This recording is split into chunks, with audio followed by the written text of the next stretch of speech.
What is up, YouTube? It's your boy Elijah dropping up his first banger. It's gonna be a banger, boys, I promise you. We watching War in the Bronx, 4 Days of Terror by Funna, something like that. Shout out to my boy, y'all go subscribe to him. Subscribe to me, you know, this is my first video. Make sure y'all like, drop a comment. Tell me who y'all want to hear about, what news y'all want to hear, you know what I'm saying? But let's get into this. Alright, y'all, so apparently they going crazy. It was another weekend of violence in New York City. Police were called to more than a dozen shootings. 3 teenagers were killed in separate shootings. One victim just 13 years old. Police say this shooting was gang-related. Violence just needs to stop. Get the guns off. They just say 13, bro. Ain't no way, bro. Just said. Oh, grab my keyboard. Ain't no way, bro. Just said 13. Hold up. Let me see. Shootings. 3 teenagers were killed in separate shootings. One victim just 13 years old. 13, bruh. Bruh. 13. 13 is crazy. At 13, bro, I was worried about making the football team. Like, what the fuck they got going on, bro? Killed in separate shootings. One victim just 13 years old.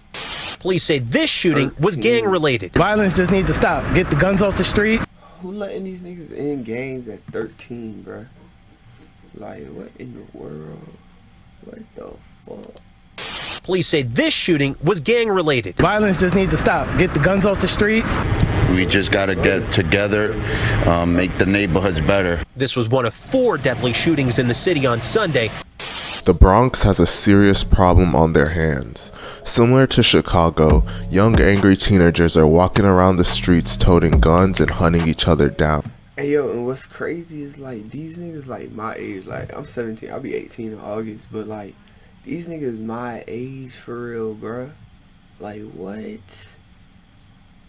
Like, and I don't want y'all to think like I ain't come from nowhere, cause like it was rough, but like I wasn't doing that shit at 13. Like I was smoking weed and stuff, but like I won't, you know what I'm saying? Like I won't shooting no niggas, bro. I won't killing nobody.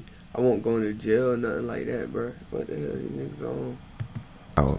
New York has some of the strictest gun laws in America, but this still doesn't stop anyone from getting their hands on firearms, even kids not even old enough to drive yet. In New York, juvenile suspects are sent. That's true, bro. These niggas don't even got no license, bro. They can't even drive for real.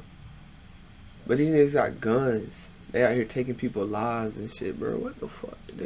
Hey, New York, bro. It's a family court instead of being prosecuted as adults, so these teenagers are able to commit violent crime after violent crime and then be let back out on the street with little to no punishment.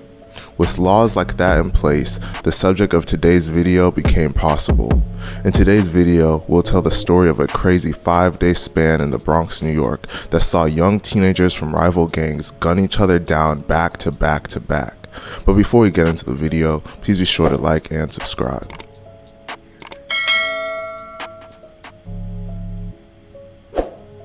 If you know anything about the Bronx, then you know that it's a war zone. The drill rap scene in the Bronx has blown up in the past couple years. Hey, bruh. Look, so my dad, he from the Bronx and shit, you know what I'm saying? Like, he tell me how rough it was and shit like that. But, like, from what he tell me and what they got going on now, I can't even tell what's rougher. Like, I can't tell if it's gotten rougher for them or if it's gotten better. Like, have they made it farther or are they just getting worse and worse? You know what I'm saying? And it shined a light on all of the different gangs beefing with each other and all of the violence and mayhem this beef has caused. Some of the main gangs making noise in the Bronx and the drill scene are the OGs, YGs, DOA, and the OY.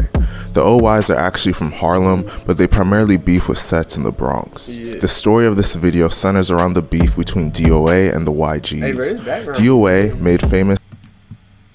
I done heard that nigga music before, bro. By the rappers such as K Flock. Oh shit.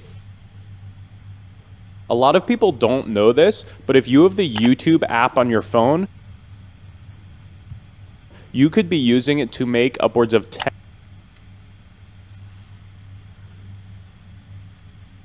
Block and Dougie B consist of people from multiple hoods such as Rayway and Sevside. Another hood that shares a lot of the same enemies as DOA is Third Side. There are multiple YG factions in the Bronx. There are the YGs from RPT, such as the... I know New York big, but how many fucking gangs can these niggas have, bro? Like, they talking about they naming gangs like they talking about across the whole fucking country, my nigga. Like, what the fuck? And it's just like in the Bronx, Harlem, Queens, you know what I'm saying, area. Like, what the hell? Oh shit, I accidentally muted that shit. G's, and there's the YGs from 800, also known as from RPT, such as the rappers D-Thank and Bando. There's the YGs from Mott Haven, such as the rapper Use G's, and there's the YGs from 800, also known as 80, such as the rappers Nesty and Assassin. In a crazy week in the Bronx, the bloodshed would get out of control and multiple sides would take losses. New this morning, a deadly shooting in the Belmont section of the Bronx. Police say a 19-year-old man was shot in the head on Prospect Avenue near 181st. Yo, they shot this man in the head, gang. In the head, bruh. Like, yo, what is that like? Like, do you even feel it? Like, what the hell? Street around 11:30 last night. He was pronounced dead at St. Barnabas Hospital. The victim's name has not been released, and there are no arrests in the case. The crazy week in the Bronx all started with the death of a rapper by the name of Ty Swish. On July 8th, 2021, Ty Swish, real name Tyquil Daughtery, was killed inside his building on Prospect Avenue in the Bronx at just the age of 19 years old. He had been shot in the eye and then ran outside the building where he collapsed. A family friend found him unconscious, sprawled out on the ground outside the building. He was rushed to the hospital where he was later pronounced dead. The gunman fled in a dark-colored four-door sedan. Ty Swish wasn't directly involved in the Bronx beef. He was a member of a gang called Sex Money Murder, but he was cool with some members of the 800 YGs. The police believed that a Rayway member by the name of J Rip was one of the people involved in Ty Swish's death. New at 5, we're hearing from the families of two teens shot and killed in the Bronx. This is surveillance video of one of those. This is J Rip K. J Rip K. I don't know if that mean nothing, bro. No disrespect to nobody, but that's his name. And this, I guess, somewhere on the block, you know what I'm saying? Like some stores right here, you know what I'm saying? All that's going on. Those victims, just 13 years, stumbling into a restaurant after police say he was shot. Shit, bro. What the fuck just happened? Hold on, I missed something.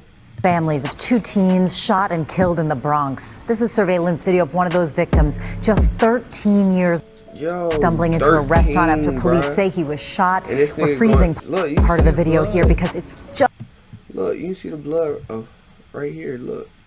Right there, you see the blood. Just too difficult to watch. Just 3 days after the death of Ty Swish, members of the 800 YGs would seek out revenge for him. On July 11, 2021, J Rip, real name Jarian Elliott, and a friend were walking on the street when a male gunman got out of the backseat of a black sedan outside and opened fire at the two of them. J Rip's friend would get away, but J Rip was shot in the chest and ankle and ran into a cafe. He would collapse and be taken to the hospital where he would tragically be pronounced dead. Look, y'all boys might say y'all real, but look, they might say they your boys. J Rip's friend would get away, but J Rip was shot in the chest and ankle and ran into a cafe. He would collapse and be taken to the hospital where he would tragically be pronounced dead at just 13 years old. The entire incident was captured on surveillance footage.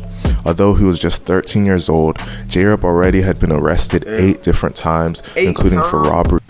At 13, I didn't even know you could get arrested 8 times. Shit. That's like... I don't even think they started arresting niggas until they turned like 13. So that means this nigga got arrested 8 times before a year even came up, bro. What the fuck? And assault, and had been locked up twice that year before being dumped back on the street. 2 members of the 800 YGs would eventually be caught and charged with his murder. An 800 member by the name Squeeze, real name. These niggas is in school, bruh. Like, all these pictures in school, for real. Like, look at this. These niggas in school. Nigga in school. Nigga at school, bruh. Like, what? Be caught and charged with his murder. An 800 member by the name Squeeze, real name Jaleel Khalif, is believed to be the gunman, and another 800 member by the name of Taco Guns, real name Justin Baez, is believed to have been his accomplice. The police also believe another member of 800 by the name of Raw G's was there as well. Not even 24 hours after J-Rip's death, the bloodshed would continue. I ain't ever heard of that nigga. Around 11:30 Sunday night by the corner of East 178th Street and Webster Avenue in the Bronx, police say 2 men pulled scooters up next to a cab Medrano was taking to a recording studio. They then shot him in his head and this nigga on the way to the stew, bruh. Like, this nigga was on the way to the studio and niggas popped him dead right there. Like, bruh, shit crazy for real. Cab Medrano was taking to a recording studio. They then shot him in his head and chest, killing him. Following the death of J-Rip, his associates would seek out to avenge him instantly.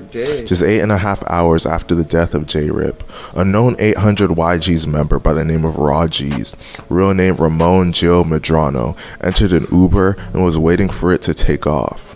Rajiz had mocked J-Rip's death on social media. Y'all think the Uber set him up? Like, one of them other niggas was like, bruh, he was an Uber driver type shit, and dude requested Uber. He saw it, he got that shit, set him up.